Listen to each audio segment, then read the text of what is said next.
नमस्कार, मैं हूँ डॉक्टर नेहा आर्या। स्वागत करती हूँ आपका मेरे YouTube चैनल में। आप दोस्तों, आप सब लोग कैसे हैं? आई होप आप लोग सब ठीक हैं। और आज का मेरा टॉपिक है एक्ने। हमारी आम भाषा में हम इसे पिंपल्स भी कहते हैं और मुहासे भी कहते हैं। इसकी बहुत सारी वैरायटी है, जैसे कि ब्लैक हेड्स भी एक रूप है इसका, और व्हाइट हेड्स भी, पिंपल्स भी। ये तीनों एक्ने की वैरायटी है। हम इसे एक्ने का ही रूप कहेंगे। सबसे पहले मैं बात करूंगी एक्ने क्यों होते हैं, एक्ने होने का क्या रीजन है। चलिए, हाँ, मैं बताना चाहूंगी। हमारी बॉडी में कुछ ग्लैंड्स हैं जिसका अपना एक इम्पोर्टेंट रोल होता है। उसमें से एक ग्लैंड है जो हमारे फेस में बहुत ज़्यादा रोल प्ले करती है, बहुत बड़ा रोल प्ले करती है, सीबेशियस ग्लैंड्स।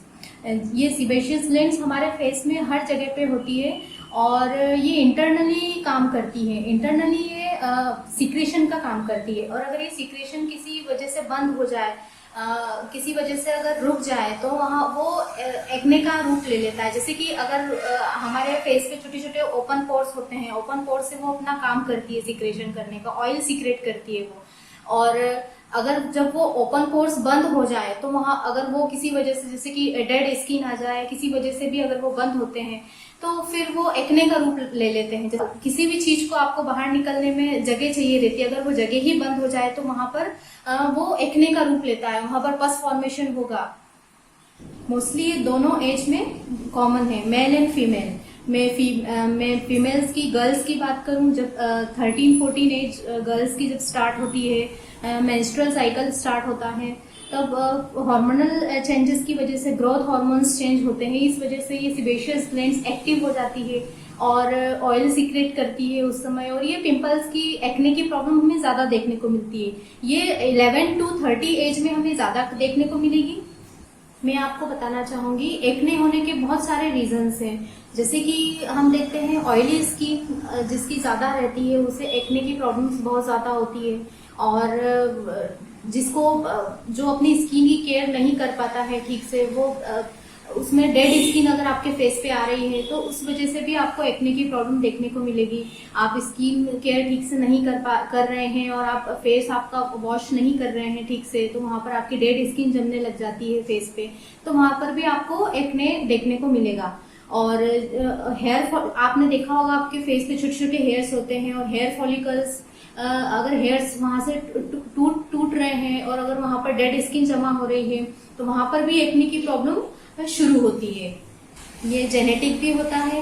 आपने देखा होगा कॉस्मेटिक आजकल हम लोग ज्यादा यूज कर रहे हैं, कॉस्मेटिक की वजह से भी हम लोग ऑयली जो कॉस्मेटिक हैं, उस वजह से भी हमें एक्ने ज्यादा देखने को मिल रहा है। और स्पेशली हमने देखा ये 13-14 जो टीनेजर्स गर्ल्स हैं, जिसमें ये सीबेशियस ग्लैंड्स एक्टिव रहती हैं, उस समय हमें ज्यादा देखने को एक्ने मिलता है। और मेंस्ट्रुअल साइकिल की समय भी हमें ये एक्ने ज्यादा देखने को मिलते हैं। टीनेजर्स गर्ल्स में मैं बताना चाहूंगी, टीनेजर्स गर्ल्स जो होती हैं उनमें डेवलपमेंटल स्टेज स्टार्ट होती है, hormonal changes, growth hormones change होते हैं, उस समय हमें एक्ने ज्यादा देखने को मिलते हैं। और फिर टेंशन हो गई, स्ट्रेस हो गया, स्ट्रेस की वजह से भी हमें पिंपल्स होते हैं। और सेकेंडली स्ट्रेस, टेंशन आपको नहीं लेना है, इस वजह से भी हमें एक्ने बहुत ज्यादा देखने को मिलते हैं। हमारी डेली रूटीन लाइफ जो है उसमें हम हमारे स्किन की केयर नहीं कर पाते हैं ठीक से, इस वजह से भी एक्ने बहुत ज्यादा होते हैं। और ये 13 to 30 या 11 to 13 कहिए, इस एज में अगर आपको पिंपल्स हो रहे हैं, तो हमें टेंशन लेने की जरूरत नहीं है। ये कोई डिसीज नहीं है, हम इसको डिसीज में नहीं कहेंगे। अगर 30 के बाद में अगर आपको ज्यादा पिंपल्स हो रहे हैं और आपका पूरा फेस कवर हो रहा है, जैसे फोरहेड पे आपको हो रहे हैं, पूरा चिक्स आपके कवर हो रहे हैं, आपको शोल्डर पे हो रहे हैं, बैक में अगर आपको पिंपल्स हो रहे हैं, रेडनेस, इन्फ्लामेटरी पिंपल्स हो रहे हैं, आपको ब्लैक स्पॉट्स अगर वो दे रहे हैं, तो हमें ट्रीटमेंट की जरूरत पड़ती है, हमें मेडिसिन लेने की जरूरत पड़ती है। अगर हम इसको कम करने के लिए सबसे पहले हमें ऑयली फूड को अवॉइड करना पड़ेगा, स्पाइसी फूड को अवॉइड करना पड़ेगा। अगर हम ये सब फूड ले रहे हैं तो आप बंद कर दीजिए, इससे पिंपल्स ज्यादा बढ़ते हैं।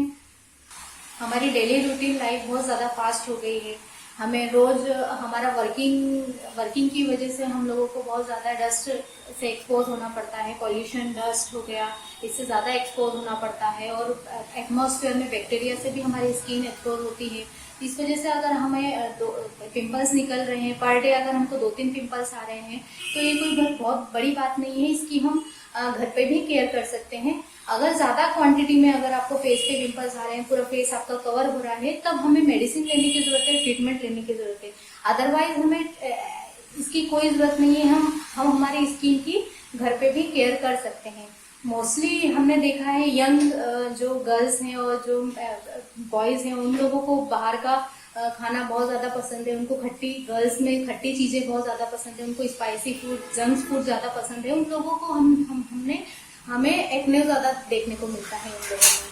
हमें कुछ नहीं करना है, हमें टेंशन लेने की ज़रूरत नहीं है कि ये बहुत बड़ी बात है, ये कोई डिसीज़ नहीं है जो हम टेंशन लेंगे। हमें सिर्फ हमारी खाने पीने में चेंज करना है, हमारी हैबिट्स चेंज करनी है। हमें ऑयली फूड कम से कम लेना है, स्पाइसी फूड हमें कम करना है। हाँ, हमारे खाने में हमें ग्रीन वेजिटेबल्स का ज़्यादा यूज़ करना है। सैलेड हमारे खाने के साथ हम ज़्यादा लें, ऑयल की मात्रा कम करें। और सबसे ज़्यादा कहना चाहूँगी मैं, सबसे ज़्यादा जो है वो हमारे स्किन की केयर करने में पानी की मात्रा बढ़ाएं आपकी बॉडी में। अगर आपकी बॉडी में पानी का लेवल ज़्यादा होगा तो आपको एक्ने की प्रॉब्लम कम होगी। तो हमें पानी की मात्रा बढ़ा के रखनी है, पानी ज़्यादा से ज़्यादा पीना है। और मैं बताना चाहूँगी, कॉस्मेटिक जो हम लोग यूज़ करते हैं उसको अवॉइड करना है। आइए मैं आपसे बात करूँगी अब होम्योपैथिक ट्रीटमेंट के बारे में। सबसे पहले मैं आपको बताऊंगी, होम्योपैथिक ट्रीटमेंट लेने के कोई भी साइड इफेक्ट नहीं होते हैं और ये स्किन डिसीज में होम्योपैथिक मेडिसिन बहुत ज़्यादा इफेक्टिव है। अब मैं आपको बताना चाहूँगी मदर टिंचर के बारे में कुछ। सबसे पहले मैं बात करूँगी बर्बरीज एक्विफोलियम क्यूब। ये बहुत ज़्यादा इफेक्टिव है एक्ने, जब आपकी टीनेजर्स एज में आपको जब बड़े बड़े रेडनेस के साथ अगर आपको पिंपल्स निकल रहे हैं, एक्ने हो रहे हैं, तो उसमें बर्बरीज एक्विफोलियम क्यूब बहुत ज़्यादा इफेक्टिव है। और सेकंड स्नेशिया क्यूब, ये ब्लड प्यूरिफिकेशन का काम करता है, ये भी बहुत ज़्यादा इफेक्टिव है। आइए अब मैं बात करूंगी डाइल्यूशंस के बारे में। इसमें सबसे पहले मैं काली ब्रोम 30 के बारे में बताना चाहूंगी। ये बहुत ज़्यादा इफेक्टिव है, जिसको ब्लैक कलर के पिंपल्स अगर हो रहे हैं उसमें ये बहुत ज़्यादा इफेक्टिव होती है। रेडियम ब्रोम 30, ये भी बहुत ज़्यादा इफेक्टिव है, जिसको बड़े बड़े रेडनेस के साथ इंफ्लामेटरी पिंपल्स अगर हो रहे हैं तो रेडियम ब्रोम बहुत अच्छा वर्क करती है। और थर्ड मैं बात करूंगी पल्सेटिला 30। अगर किसी को मेंस्ट्रुअल साइकिल की वजह से अगर पिंपल्स सिम्टम्स आ रहे हैं, पिंपल्स हो रहे हैं, तो उसमें ये बहुत अच्छा वर्क करती है। लास्ट में बताना चाहूंगी सल्फर हर प्रकार की स्किन डिसीजेज में बहुत अच्छा वर्क करती है। अगर आपको मेरा वीडियो अच्छा लगा हो या आप मुझसे कंसल्ट करना चाहते हैं तो प्लीज नीचे दिए गए नंबर पे आप मुझसे संपर्क करें। आप मेरे वीडियो को like, share, subscribe and bell icon जरूर प्रेस करिए ताकि आपको आने वाली नोटिफिकेशंस आपके पास पहुंच सके। Thank you.